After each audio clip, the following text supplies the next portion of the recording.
கிறிஸ்துவில் பிரியமானவர்களே, ஆண்டவர் இயேசுவின் நாமத்தில் உங்களை அன்போடு கூட வாழ்த்துகின்றேன்.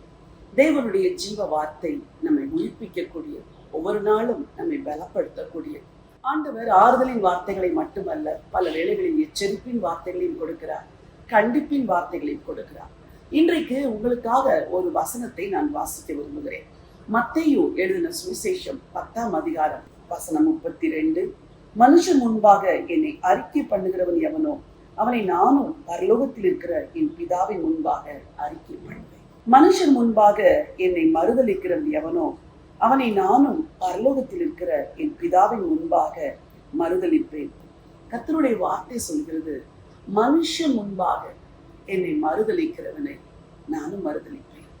மனுஷன் முன்பாக என்னை அறிக்கை பண்ணுகிறவனை நானும் என் பிதாவின் முன்பாக அறிக்கை பண்ணுவேன். வாழ்க்கையில் பல இடங்களில் நீங்கள் ஆண்டவருடைய பிள்ளை என்று நிரூபிக்க வேண்டிய சூழ்நிலையில் இருப்பீர்கள். அந்த நேரத்தில் நீங்கள் ஆண்டவருடைய பிள்ளை அல்லாதது போல நீங்கள் நடந்து கொண்டாலோ, அல்லது உங்கள் வார்த்தையினால் நீங்கள் ஆண்டவருடைய பிள்ளை அல்லாதது போல பேசினாலோ நீங்கள் ஆண்டவரை மறுதலிக்கிறீர்கள்.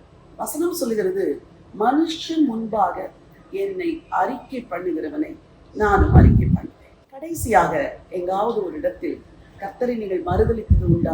ஒன்று தேவனுடைய வார்த்தையினால், இல்லை உங்கள் செய்கையினால். எங்காவது நீங்கள் தேவனை மறுதலித்தது உண்டா?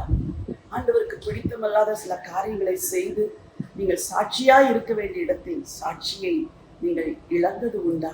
இன்னைக்கு ஆண்டவர் சொல்லுகிறார், மகனே மகளே, என்னை மறுதலித்து விட்டு நீ என்னுடைய ஆசீர்வாதங்களை பெற்றுக்கொள்ள முடியாது. என்னை அறிக்கை பண்ண பயந்து நீ வாழ்வாய் என்றால் நானும் பரலோக பிதாவுக்கு முன்பாக உன்னை அறிக்கை பண்ண சிந்திக்க வேண்டியது இருக்கும்.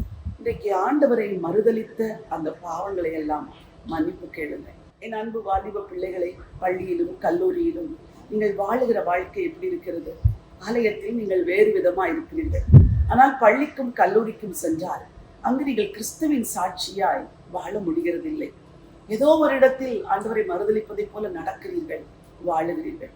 இப்போ ஒரு தீர்மானம் விடுங்கள். ஆண்டவரே, என் நண்பர்கள், உறவினர்கள், என் சொந்தக்காரர்கள், என் அயலகத்தார் மத்தியிலே நான் உம்மை மறுதலிக்காமல் உம்மை அறிக்கை பண்ணுகிற ஒரு வாழ்க்கை வாழ எனக்கு உதவி செய்யும் என்று கேளுங்கள்.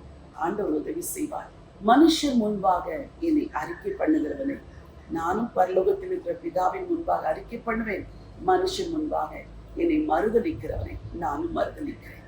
எத்தனையோ இரத்த சாட்சிகள், இயேசுவை மறுதலித்து விடு, உனக்கு ஜீவனை தருகிறேன் என்று சொல்லப்படும் பொழுது, இல்லை நான் இயேசுவை மறுதலிக்க மாட்டேன் என்று அந்த ஒரு வார்த்தைக்காகவே உயிரை கொடுத்தார். நீங்கள் கேட்கலாம், வெறும் வார்த்தை தானே, எனக்கு இயேசுவை தெரியாது, இல்லை இயேசு எனக்கு தெய்வம் இல்லை என்று சொல்லிவிடுவதில் என்ன தவறு இருக்கிறது என்று யோசிக்கலாம். அந்த அறிக்கை மிகவும் வல்லமை உள்ளது. அந்த ஒரு அறிக்கையை நான் செய்ய மாட்டேன் என்று இரத்த சாட்சிகளா எத்தனையோ பேர் மரித்தார்கள். அதே போலத்தான் இன்றைக்கு ஆண்டவர் உங்களிடத்திலும் கேட்கிறார், உன் அறிக்கையில் கவனமாயிரு, உன் அறிக்கையால் என்னை மகிமைப்படுத்து, உன் அறிக்கையால் என்னை மறுதலிக்காதே.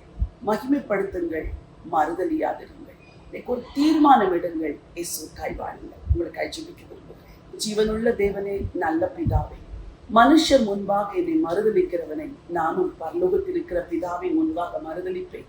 மனுஷன் முன்பாக என்னை அறிக்கை பண்ணுகிறவனை நானும் அறிக்கை பண்ணுவேன் என்று சொல்கிறேன். உங்கள் ஜீவ வார்த்தைகளுக்காய் நன்றி அப்பா. உங்கள் பிள்ளைகள் ஒருவேளை தங்கள் வேலை ஸ்தலத்திலும், படிக்கிற இடத்திலும், கல்லூரியிலும் ஆண்டவரே உம்மை மறுதலிப்பதை போல கடந்த நாட்களில் நடந்திருந்தால் கிருபையாய் மன்னிங்கப்பா. உங்களை மறுதலியாமல் உங்களை மகிமைப்படுத்துகிறவர்களாய் இவர்கள் வாழ்வதற்கு ஆண்டவரே நீ உதவி செய்ய வேண்டும் என்று சொல்லி ஜெபிக்கிறேன். நான் இயேசுவின் பிள்ளை, இயேசு என் ஆண்டவர் என்று சொல்ல ஒரு இடத்திலும் வெட்கப்படக்கூடாது. நீர் சிலுவையிலே தொங்கின பொழுது எல்லாருக்கும் முன்பதாக எங்களுக்காக அவமான கோலம் அடைய நீ வெட்கப்படவே இல்லை ஆண்டவரே. ஆகவே உம்மை பின்பற்றுகிற ஜனங்கள் உமக்காய் வாழ, உம்மை அறிக்கை செய்ய வெட்கப்படாது வாழ உதவி செய்யும்படியா ஜெபிக்கிறையா. ஒவ்வொருவரையும் அவருடைய விசுவாச வாழ்க்கையில பலப்படுத்தும், ஸ்திரப்படுத்தும், நல்ல அறிக்கை பண்ண உதவி செய்ய வேண்டும் என்று சொல்லி ஜெபிக்கிறேன். ராஜா இயேசுவின் நாமத்தில் பிதாவே, ஆமென். பிரியமானவர்களே, உங்களை நேசித்த ஆண்டவர் உங்களுக்காக ரத்தம் சிந்த வெட்கப்படவில்லை, சிலுவையில் மறிக்க வெட்கப்படவில்லை. அந்த ஆண்டவரை அறிக்கை செய்து அவருக்காய் வாழ ஒருபோது வெட்கப்படாதிருங்கள். இந்த வைராக்கிய நினைவோடு கூட இந்த நாளை துவங்குங்கள். இந்த நாள் ஒரு வெற்றியின் நாள். God bless you.